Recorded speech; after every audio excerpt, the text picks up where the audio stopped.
Assalamualaikum warahmatullahi wabarakatuh. Apa kabar kalian? Alhamdulillah, semoga kalian diberikan kesehatan dan lindungan oleh Allah Subhanahu wa taala agar bisa menimba ilmu dengan baik dan benar. Pepatah mengatakan tak kenal maka tak sayang. Perkenalkan, nama saya Hadi Ilyasa dari Universitas Pancasari Tegal dari Prodi Bimbingan dan Konseling. Alamat saya Desa Pecabean, Kecamatan Pangka, Kabupaten Tegal. Ya, sebelum lanjut ke materi, saya ingin mengabsen terlebih dahulu agar saya mengetahui dan mengenal Anda lebih jauh atau lebih dekat. Ya. Silakan absen satu persatu, mulai dari pojok. Ya, bagus. Yang tidak berangkat berarti 2 orang ya. Ya. Itu pojok, bangku pojok. Silakan rapikan baju dan rapikan meja supaya dalam pemberian layanan nanti agar kenyamanan dan dapat diterima dengan baik. Oke. Nah, kita lanjut ya. Nah, kedatangan saya kali ini yaitu untuk memberikan sebuah layanan berupa bimbingan klasikal dengan materi self control atau pengendalian diri. Kita sering mengetahui ya, berbagai permasalahan yang sering muncul dalam kehidupan ini banyak diakibatkan oleh ketidakmampuan seseorang dalam mengontrol diri kita atau mengontrol emosi.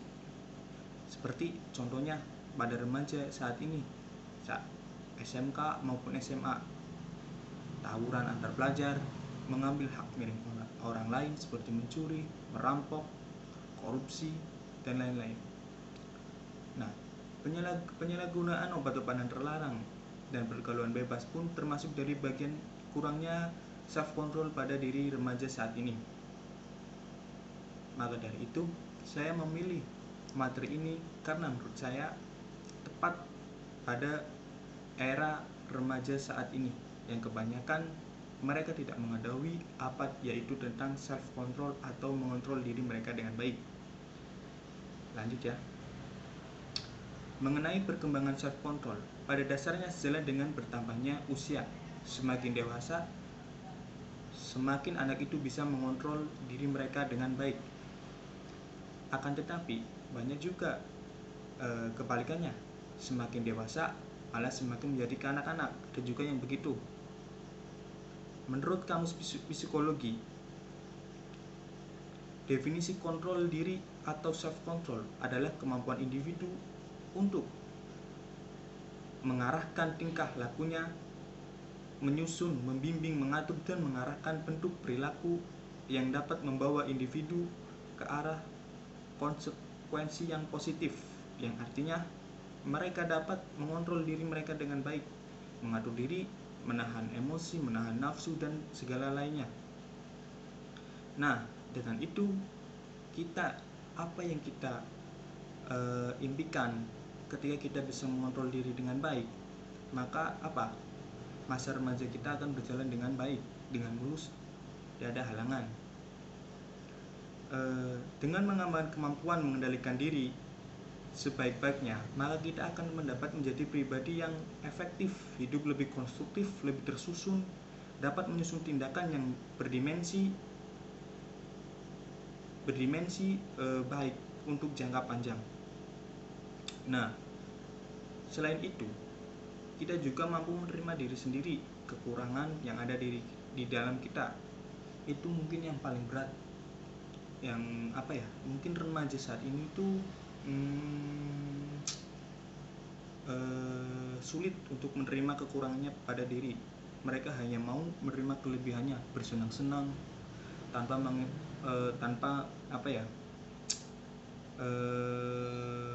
menerima atau menanggung akibatnya. Mereka hanya taunya pokoknya saat ini saya senang, itu aja. Itu persepsi yang salah menurut saya. Karena gini, kebanyakan remaja sekarang itu tidak bisa mengontrol diri mereka dengan baik. Mereka menganggap bahwasanya remaja itu tempat pencarian jati diri, Mereka mencoba segala sesuatu hal, baik yang negatif ataupun positif. Menurut saya itu ada benarnya mencari pengalaman, akan tetapi kita sebagai remaja yang baik itu harus menyaring bagaimana kita mencari pengalaman yang baik untuk ditiru dan tidak untuk ditiru. Kebanyakan remaja sekarang menganggap bahwasanya hal negatif itu menjadi yang baik. Contohnya seperti tawuran. Mereka tidak bisa mengontrol emosinya dengan baik. Karena apa? Mereka mengikuti teman sebayanya. Padahal apa?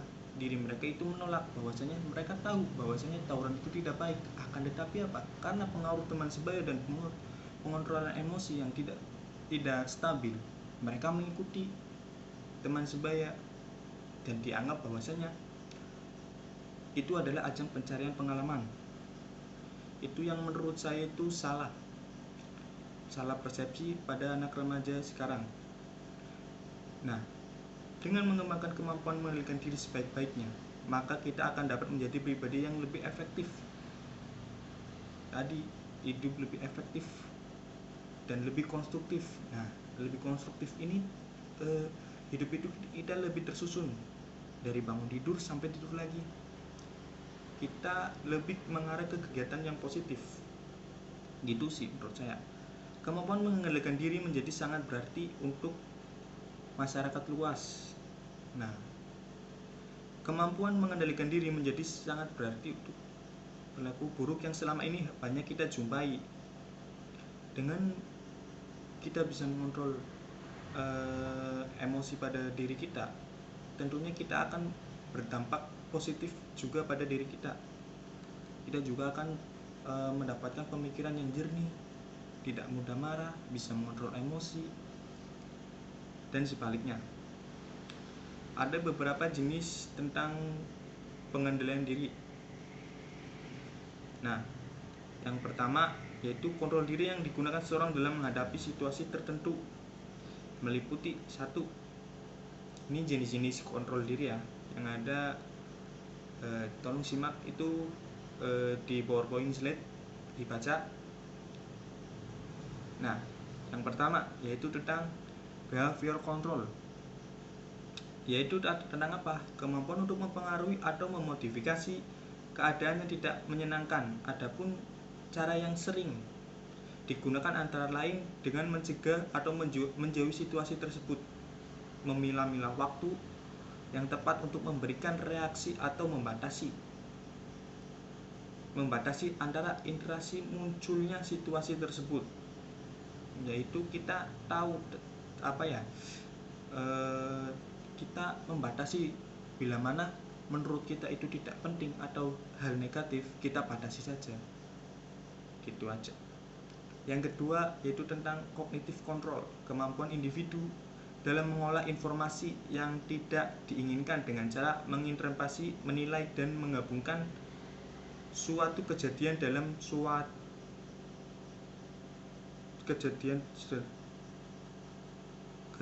suatu kerangka kognitif sebagai adaptasi psikologis atau untuk mengurangi tekanan. Nah, yang ketiga yaitu decision control, atau kemampuan seseorang untuk memilih suatu tindakan berdasarkan pada sesuatu yang diyakini atau disetujui. Nah, itu. Yang keempat yaitu information control, yaitu kesempatan untuk mendapatkan informasi mengenai kejadian yang menekan kapan atau akan terjadi, mengapa terjadi, dan apa konsekuensinya. Lebih menurut saya itu kita harus lebih hati-hati, gitu aja sih. Yang kelima yaitu retropositive control, yaitu kemampuan untuk menyinggung tentang kepercayaan mengenai apa atau siapa yang menyebabkan sebuah peristiwa yang menekan setelah hal tersebut terjadi. Nah, selain jenis-jenis kontrol, di sini juga ada yang namanya ciri-ciri mengontrol diri. Seseorang yang dapat mengontrol diri itu ada beberapa ciri. Kemampuan untuk mengontrol perilaku yang ditandai dengan kemampuan menghadapi situasi yang tidak diinginkan dengan cara mencegah atau menjauhi situasi tersebut. Yang pertama, ciri-ciri orang yang bisa mengontrol diri. Kemampuan menunda kepuasan dengan segera untuk mengatur perilaku agar dapat mencapai sesuatu yang lebih berharga atau lebih diterima oleh masyarakat. Yang kedua, kemampuan mengantisipasi peristiwa dengan mengantisipasi keadaan melalui pertimbangan secara objektif, yaitu kalau semisal orang yang bisa mengontrol dirinya dengan baik, yaitu mereka bisa mengantisipasi peristiwa menurut mereka negatif, mereka tidak akan melakukannya. Nah, begitupun sebaliknya. Yang ketiga, kemampuan menafsirkan peristiwa dengan melakukan penilaian dengan penafsiran suatu keadaan dengan cara memperhatikan segi-segi positif dan segi-segi subjektif. Yang keempat, kemampuan mengontrol keputusan dengan cara memilih suatu tindakan berdasarkan pada suatu yang diyakini atau disetujuinya. Nah, orang yang rendah kemampuan mengontrol diri cenderung akan reaktif dan terus reaktif, terbawa hanyut ke dalam situasi yang sulit. Orang yang tidak bisa mengontrol diri cenderung mereka itu cenderung mengikuti orang lain, tidak punya pendirian. Temannya ikut A, planning A, dia ikut planning A. Temannya ikut planning B, dia ikut planning B. Tidak mempunyai pendirian. Jadi mereka itu labil, gitulah. Ya, kalian juga mengetahui sendirilah remaja sekarang gimana mengontrol diri mereka.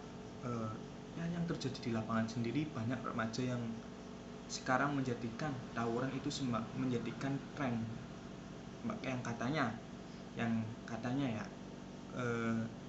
kalau mereka melakukan sebuah tawuran itu mereka dianggap sebagai orang yang hebat, padahal mereka itu sebenarnya tidak menginginkannya, akan tetapi apa, karena faktor kontrol emosi yang kurang, maka mereka melakukan hal tersebut dengan apa? Dengan model gengsi. Contohnya ya, itu sebagai contoh saja ya. Nah, saya anggap nanti kalian dengan diadakannya materi ini, kalian bisa menjadikan orang yang bisa mengontrol diri dengan baik. Selain ciri-ciri, ada juga faktor yang mempengaruhi self control sendiri, yaitu faktor kepribadian, situasi. Situasi merupakan faktor yang berperan penting dalam proses kontrol diri. Setiap orang mempunyai strategi yang berbeda-beda pada situasi tertentu. Nah, gini, setiap orang itu mempunyai perbedaan self control tersendiri, tergantung situasi yang dihadapinya.